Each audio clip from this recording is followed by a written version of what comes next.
while and listen. Ladies and gentlemen, welcome to r/TheTruthIsHere, the database for non-fiction encounters with the unknown. Today I've got 4 strange and unnatural stories to read to you today. So if you enjoy what you hear, be sure to like the video and subscribe to the channel with post notifications on. And if you have your own story to submit, be sure to join our Discord kingdom with the link in the description below. Without further ado, let's get into the stories. Has anyone ever heard of an entity like this? Trying to write this out was surprisingly difficult, but when I think about the experience without focusing too hard on trying to put it into words, I can remember more of it. But once I start concentrating on specific details and trying to describe them, my memory gets fuzzier. This happened years ago, and to this day it is one of the strangest experiences my family has ever had. My husband and I were driving our 4-year-old daughter to her grandmother's house in Massachusetts so she could take her out to dinner. We were on one of those quieter back roads that branches off from the main part of town. It was not extremely rural, but it was not a busy road either. It was still full daylight when this happened, so darkness or poor visibility was not a factor. As we were driving, all 3 of us saw something standing partly in the roadway, closer to the edge than the center. It was not blocking traffic, but it was definitely standing in the road rather than safely off to the side. We have never been able to explain what we saw. The weirdest part is not just what it looked like, it is how difficult it is to remember. When I think about it as a whole, I can still picture it fairly clearly in my mind, but the moment I try to focus on specific details or describe it to anyone else, the image almost seems to fall apart. The details become blurry, and it is so incredibly frustrating because I know I saw it. It is a very strange feeling that I have never experienced with any other memory. My husband has described something similar when he has tried to remember it. From what all 3 of us remember, it was roughly the height of a tall adult, probably around 6 feet. It was completely black and had no distinguishable facial features. It had long black unkempt hair that looked matted or locked together in thick strands. I do not know if they were dreadlocks, severely tangled hair, or something else entirely, but the hair is one of the clearest physical features I can remember. Its clothing also did not look right. It seemed to be wearing multiple dark layers, possibly including something like a long black trench coat, but the other layers did not make sense. It is hard to explain. They did not hang naturally or look like normal clothing layered on top of itself. I remember looking at it and immediately thinking that something about what it was wearing was wrong, even though I still cannot explain exactly why. The best way I can describe the overall impression it gave to me was that it felt like whatever it was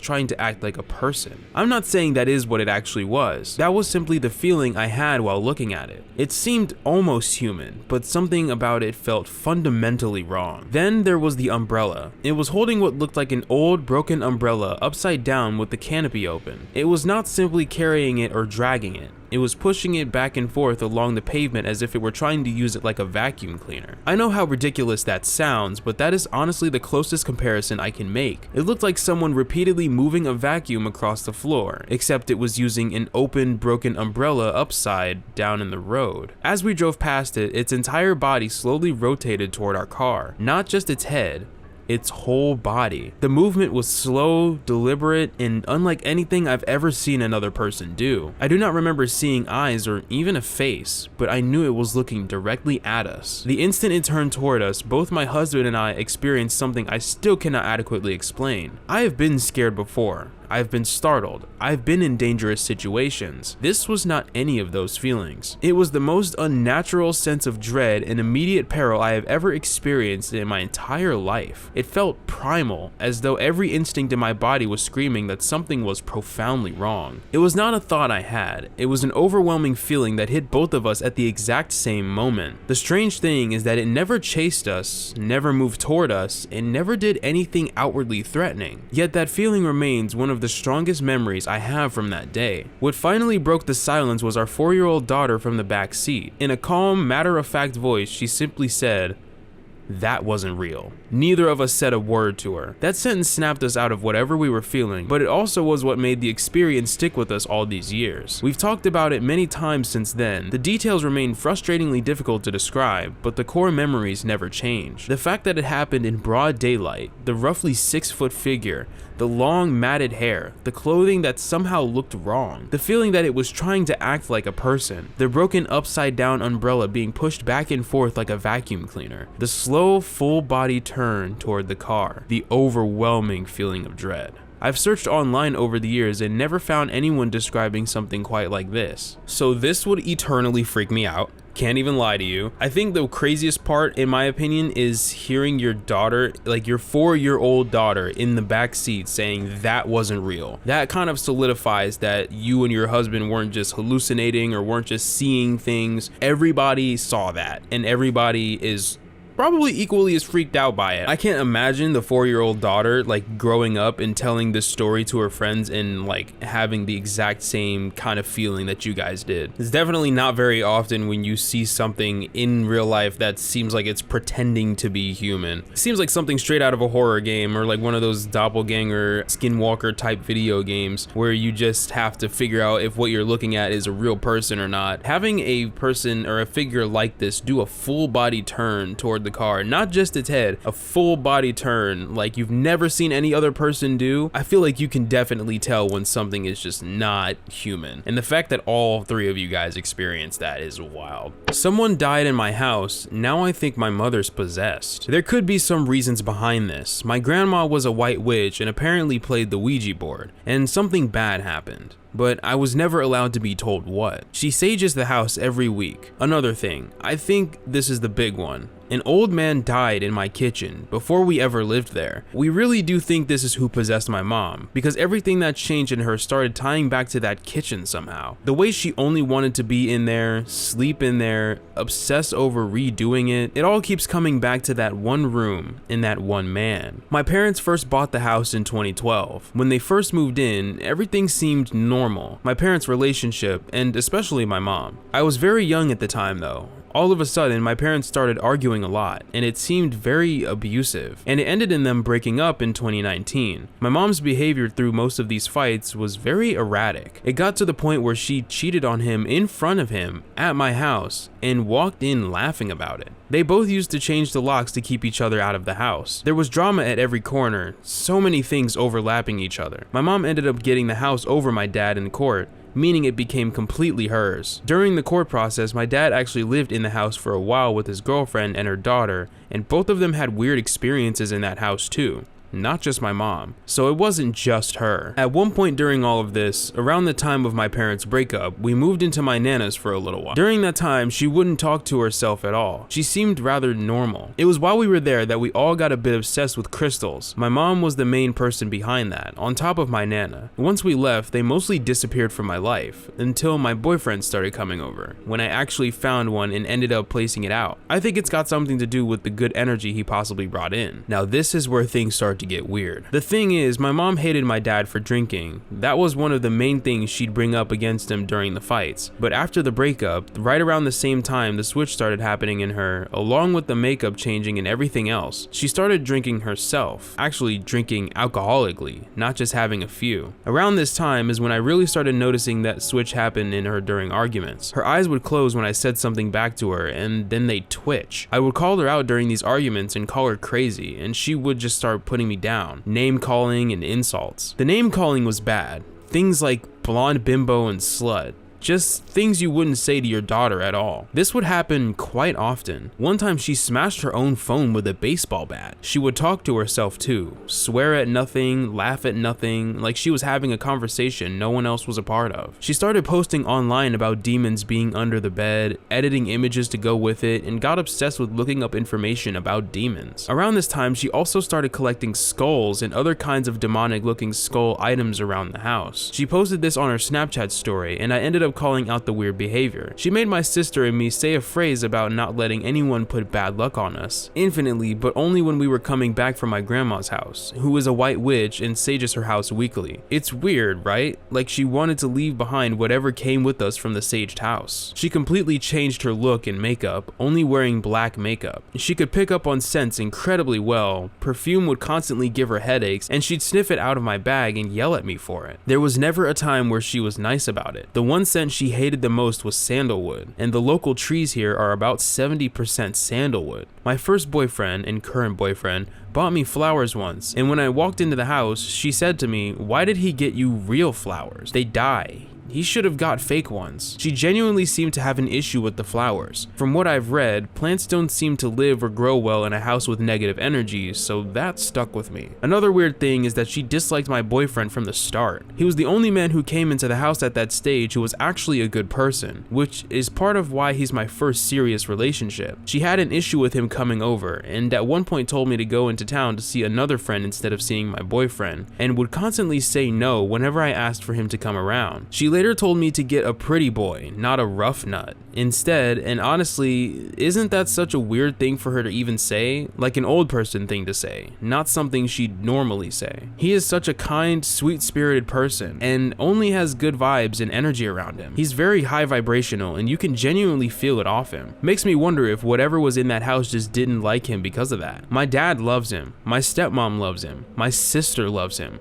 my stepbrother gets along with him. She had zero real reason to dislike him from the start. He always presented himself nicely in front of her. As I got older, I started calling her out more for her odd behavior, what I'd call bullshit. This went on for a few years. It wasn't like we had a bad relationship overall. We just argue over the little things she'd bring up. The kitchen itself is an open area with the lounge room and kitchen in one room, no wall in between them. At one point, a car actually went straight through the house, right into the kitchen, hard enough that a kitchen counter flew off. Out of every room in the house, it went into that one. If that isn't weird, then I don't know what is. After that, she only ever wanted to redo the kitchen, and it was being redone for a super long time. I'd have to tell my friends not to look at the kitchen because we were redoing it. She then wanted to sell the house, and once she decided to sell it, she suddenly finished the kitchen. Then she called me to say she wasn't selling anymore because she loved the kitchen too much now. She only ever stayed in that kitchen open area and would sleep in there. She even put a bed in that space at one point. She would swear words onto the fridge like cunt, fuck, etc. My spiritual friend said the house had bad vibes. My boyfriend agreed and said that whenever he walked into the house, back before he even knew about the rough nut comment, he'd feel a weight on his shoulders, and as soon as he left the house, it would lift. I think, not very sure, that someone said my mom had been cursed. She would say that people were watching us. She does have a past with mental illness, and I know that can be a part of the explanation. I never really thought about it from that angle until now, until I was out of the house. I just find it weird with everything to do with that kitchen/open area. She's also never fully asleep, always awake somehow, no matter what time it is. And I find it weird how she kicked me out, like she didn't want me there because I called it out, but my younger sister, who doesn't call it out, still gets to stay? Now looking back, it was like this spirit, demon, entity, whatever you want to call it, had a problem with me specifically. The person who died in this house didn't want me there, or anyone really. My mom hates everyone and doesn't like anyone coming to the house. Another piece of information, she leaves some sort of door open if she's outside, like 70% of the time. Random, I know, but it's like she's leaving the door open for someone.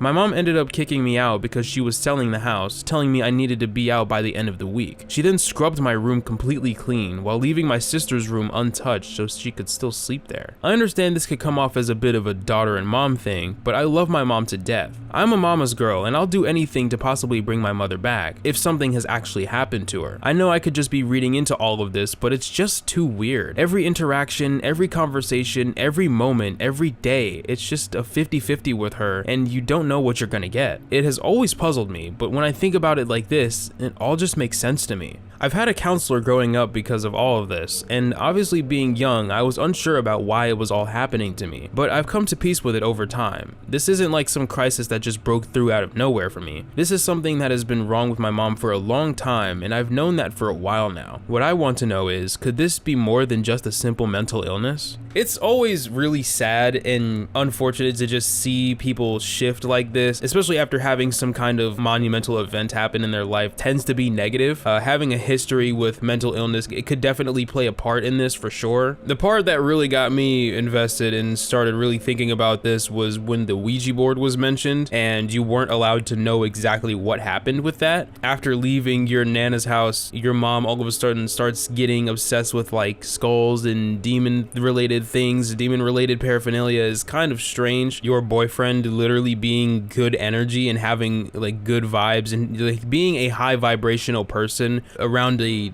quote-unquote demon, if we were to call the mom in this story a demon, could possibly have been like a threat to the demon spirit or something like that. Just all the really strange behavior that I've read from this story, like sleeping in the kitchen, putting swear words on the fridge and everything like that, to just being generally very strange toward you because you called out her behavior and not your little sister or anything like that. It just comes off as very weird, and something is strangely, like, seriously wrong. Greetings, dear viewer. This is Spacey here to quickly remind you to leave a like on the video and subscribe to the channel to let YouTube know that we're doing good work over here. It would be awesome if we could work together to hit 2,000 subscribers before summer ends. Thank you. Now let's get back to the video. I was 7 and I still can't explain it. For over a month, maybe even 2, I experienced sleep paralysis almost every night. At the time, I had no idea what sleep paralysis was. I just thought I was having nightmares. At first, I woke my parents up every time it happened. After about a week, I stopped because I felt like I was bothering them. I just endured it in silence. Little by little, I became terrified of going to sleep and started feeling constantly anxious. I shared a bedroom with my brother. My bed was positioned so that the dresser partially blocked the bedroom door. Every single time I experienced sleep paralysis, I saw the exact same man. Sometimes he would slowly open my bedroom door. Other times he was already standing behind the dresser near the entrance. I could never make out his face. My bedroom was too dark, but I could clearly see his silhouette. His hair looked either very short or slicked back. I honestly couldn't tell, but nothing stuck out from his head. I couldn't see his eyes or any of his facial features. He would slowly walk around the dresser. He never climbed onto my bed. He would simply stop beside it, facing in my direction as if he was watching me. Some nights he would get closer, other nights he would simply stay at the edge of my bed. Years later, I realized something that I'd never really paid attention to before. Every single time I had one of these episodes, my bedroom door was actually open. Sometimes I eventually managed to fall asleep anyway. I also often had the feeling that someone was breathing on me after I fell asleep, although I still don't know whether that was real or simply caused by fear. Every morning, I kept everything to myself. Back then, I loved searching through every corner of the house. In our bathroom, there was a mirrored medicine cabinet. One day, for reasons I can't explain, I felt an almost irresistible urge to look on top of it. It was stronger than me. There were completely ordinary things up there, like towels, but there was also a key. It was an old-fashioned key, one of those large metal keys you see in old houses. The strange part is that nothing in my house used that type of key. Every door either used modern flat keys or didn't even have a keyhole. Even my bedroom door had no keyhole. Directly across from my bedroom, there was an attic hatch in the hallway ceiling. Nobody in my family ever went into that attic. We never stored anything there. It served absolutely no purpose. When I looked up at the hatch, I noticed that it wasn't completely closed. It was slightly open. I remember feeling an overwhelming sense of fear. I still can't explain why, but just seeing it like that terrified me. I didn't tell anyone about it. I simply put the key back exactly where I had found it. Later that day, I wanted to tell my brother because he was the person I trusted the most. In the end, I decided not to. I was already asking him almost every night to check that nobody was standing by the bedroom door before we went to sleep, and I didn't want to bother him even more. That night, I had sleep paralysis again. I saw the same man. The next day, I went back to look for the key because I wanted to know more. It was gone. I hadn't told anyone about it. That's when I started becoming genuinely scared. There's also something important you should know about my father. We didn't have the best relationship, although I didn't really realize it at that age. When I was little, he often made comments that implied I was somehow connected to certain things. He never said it directly. It was always through hints or vague remarks. And whenever I brought up anything related to paranormal or spirituality, he would look at me in a strange way, almost as if I had just revealed a secret he had been keeping. The strangest part is how everything ended. One night, after another episode of sleep paralysis, I finally managed to get out of bed. Normally, whenever I woke up during the night, I refused to go to the bathroom because I always had an awful feeling the moment I had to leave my room. That night, I couldn't hold it anymore. I was terrified, but I convinced myself it was only because of the fear caused by the sleep paralysis. I walked past the dresser. My heart was beating so hard that even now, while writing it, I can still feel that fear. I opened my bedroom door. Like every other night, the first thing I looked at was the attic hatch. From where I was standing, I couldn't tell whether it was open or closed, and part of me didn't even want to know. I slowly walked toward the corner of the hallway. That's when I saw the top of his head, then his eyes. It was the same man. standing at the top of my staircase. The moment our eyes met, he stood up and started running toward me. I immediately ran into the bathroom, locked the door, and spent the rest of the night in there. The next morning, my mother knocked because she needed to get ready. She asked me why I had slept in the bathroom. I never had the courage to tell her what happened. From that night on, I never experienced sleep paralysis again. Because of renovations over the years, I can no longer recreate what the house looked like back then, and the medicine cabinet where I found the key was eventually thrown away. Even today, there are several things that still bother me. I never found out what the key was for. When I eventually asked my mother about it, she told me we had never owned a key like that. Years later, when I was around 15, my father admitted that he had practiced spiritism. He told me he had experienced what he described as visits to other universes for short periods of time. He also told me about the man who introduced him to those practices, someone he believed was extremely experienced. According to my father, after one seance that supposedly went wrong, that man who had practiced spiritism for years took his own life the following day. My father never wanted to talk about it again after that. To this day, he still regularly meditates and performs rituals that he says helps protect his mind and keep his inner self at peace. My mother, who is a very rational person, also told me a story about her own mother. My grandmother is deeply religious, to the point where she used to take me to church every Sunday when I was little. She claimed that when she was younger and living in Portugal, she witnessed one of her friends becoming possessed. She said the person's body twisted into unnatural positions and they began speaking words that nobody could understand. Finally, when I was around 16 or 17, my best friend, who I considered my brother, and I tried to communicate with the spirit. He also claimed to have experienced several strange events in his own house. I won't go into every detail, but we both felt an intense cold that was only present on the chair beside us. The candle flame flickered at certain moments as though it were responding to our questions. My friend also had a device that was supposedly able to generate words linked to a spirit's presence. The words we received seemed to describe a soldier searching for someone. I have no idea whether any of these events were connected. I only know that when I look back at everything together, it still deeply unsettles me. I've never personally experienced sleep paralysis before, but it always sounds something that is deeply horrifying. Your body is totally asleep, but you are fully awake, but you can't move your body. That is what I've heard of sleep paralysis, why they call it paralysis. I feel like some people get it without shadowy figures, but I feel like most of the time I hear about sleep paralysis, it's with shadowy figures and stuff like that. The fact that you were able to actually get up after a sleep paralysis episode and come face to face with this said figure and it chased you would change me forever. It would eternally freak me out. It's also really unfortunate that you felt like you weren't able to tell anyone about this, like your mom who knocked on the door in the bathroom the next day and asked why you slept in the bathroom, and you felt like you couldn't really give an answer without it being downplayed or just, oh, don't worry, sweetie, it was just a dream, or it was just a nightmare. You didn't really see anything. It would be hard to reason your way out of a reaction like this. I have pre-birth memories. I have a memory that I chose this life. I've never really known how to explain this without people immediately assuming I'm joking or making it up, but this is something I've remembered for as long as I can remember myself. It doesn't feel like imagination or a dream. It is a memory. I remember this part first before anything else in my whole life. This is not blurry or symbolic, but I've lived through it. I know it in the marrow of my bones that it's real. What I remember comes from before I was born. There was no body at first. I didn't see hands or feet, and I didn't feel physical weight. I was simply aware in a calm, quiet way, like existing without needing to breathe. I was floating?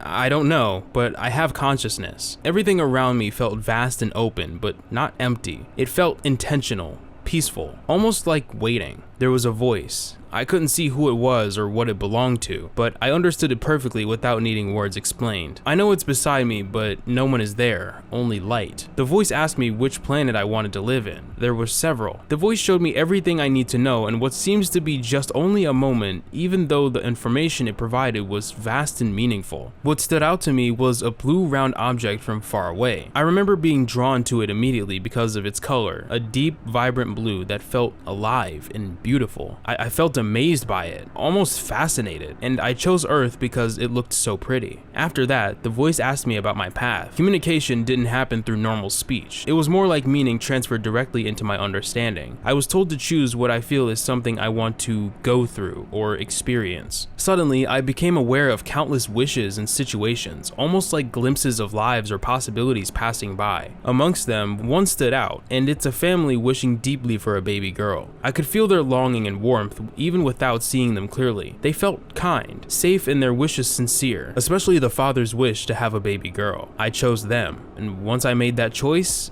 everything changed. I remember a sensation of movement, not falling exactly, but descending. It felt like being drawn toward earth, slowly shifting from something weightless into something heavier and more focused. My awareness narrowed, like entering a smaller space. The transition felt gradual, not sudden. Then my next memory begins. I was a baby, lying down, staring at the ceiling. Time felt strange, fast and slow at the same time. I remember always staring at the ceiling because I don't know how to sit or stand yet. I couldn't speak or think in words, but I was aware. I remember moving my hands and feet, kicking slightly, just experiencing motion. I'm a baby, and I'm wondering why I was just staring at the ceiling doing nothing. One of the strongest memories is touching something for the first time and realizing I could feel matter. The sensation amazed me. Texture, resistance, physical presence. It was like discovering what solid meant through my hands. Everything felt new and intensely real. I know how unusual this sounds, and I'm not trying to convince anyone of any belief or interpretation. I'm just sharing something I've remembered consistently since early childhood, long before I understood ideas about spirituality, philosophy, or even where babies come from. I don't know what it means. I only know that, to me, it feels like remembering the moment before life began and the moment I first entered it. Now tell me, how can these memories be just a product of my mind? I've had these memories ever since I felt solid matter with my hand. I remember it vividly.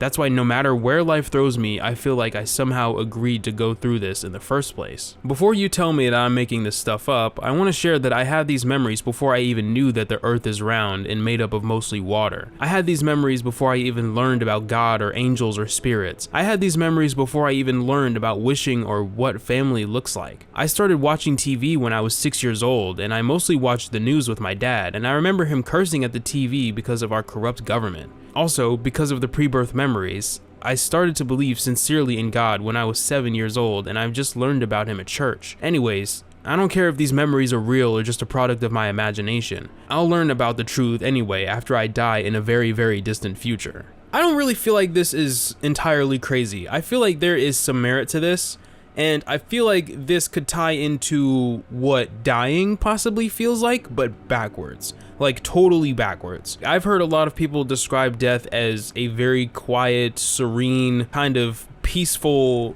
like presence. Like it's very weightless and it's just your consciousness, not even just the vessel that you had in your life. It's just your consciousness. I've heard these stories like people who've died and come back to life, those kinds of stories. They kind of read very similarly to this, and I think this is kind of this, but backwards. You could tell this is really special too, because a lot of people don't remember their memories before the age of like 4 or 3, you know what I'm saying? Like when they were really like toddlers and infants and stuff like that, they really don't remember a lot of that stuff. My memories personally go back to 3 or 4 years old. That's really it. Like I don't really remember anything before that. I don't remember like being conceived or being a baby or anything of the sort. The soul does come to exist before the body, so that could be the explanation for this and the reasoning why. Your soul could just have an extra consciousness, like a really strong consciousness that is resonating with you even throughout your life to a point where you can remember memories like this. That's gonna do it this week for r/ThetruthIsHere. If you like what you heard, be sure to like the video and subscribe to the channel with post notifications on so you don't miss another Reddit video from me. Let me know down in the comment section which story was your favorite and if you've ever experienced anything strange or unnatural. Whether it's a full-on story or just a small anecdote, don't be afraid to share it down in the comment section below because I read all the comments. If you have suggestions for other subreddits that I should cover, let me know down there as well, or better yet, join our Discord kingdom so you can submit a subreddit of your own. That's all from me.